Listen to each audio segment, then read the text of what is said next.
Hi, I'm Jason Borofka, Yamamoto Big Bass Tournament Champion of 2011, and I got a couple tips about fishing a Senko out here at the Delta.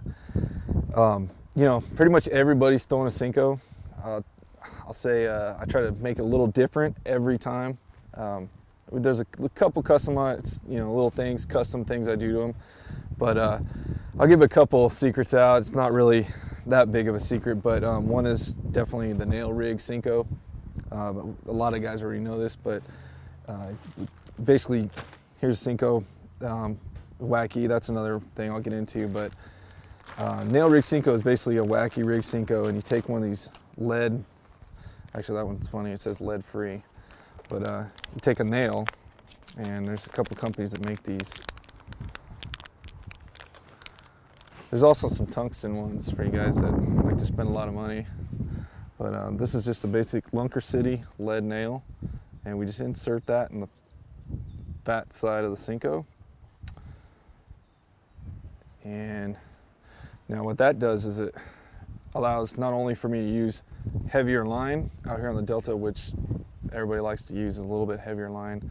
You can use up to 17, maybe 20 with this 6-inch Senko to get the right fall in the toolies, but also as it comes down through the toolies, it lands like this. It enables you to just kind of stand the bait straight up and down. You have to really shake it too. That's one of the tricks. It's not like a normal Senko where you don't have a nail in there and it falls and it kind of just, wiggles its way down. It's a nail rig. So a nail rig, the weight's in the head, so it's just bouncing off the bottom like that. Now,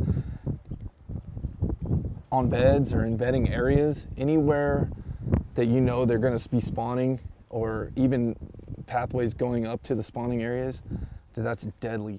This has caught me so many huge fish. I mean, even in those tournaments when we use nail rigs, I'll show you another rig on another vid that we used, and we caught 2 big fish last year on it.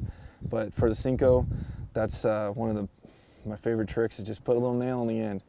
Another thing is you can do with this nail is, kind of break it in half and kind of insert it right here by the hook. So that way you're just adding a little bit of lead weight to it. Now see, it's in there, you can't even see it.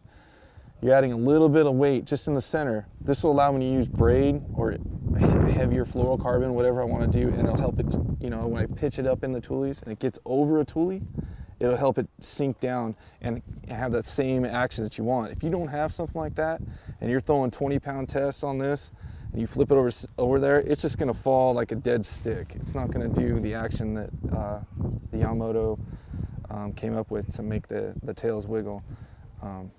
And I mean, everybody knows Yamamoto Senkos. That's probably the best plastic worm ever made. I mean, nothing else. Ever since this came out, this is the best worm ever made, hands down. And it's probably won more tournaments now than any other worm on the market. But yeah, that's the nail rig, and also the lead weights. You can use those lead nails on any ends. I mean, you can put them on the ends, whatever you want to do. Just kind of play around with it and come out with your own best customized way of fishing it.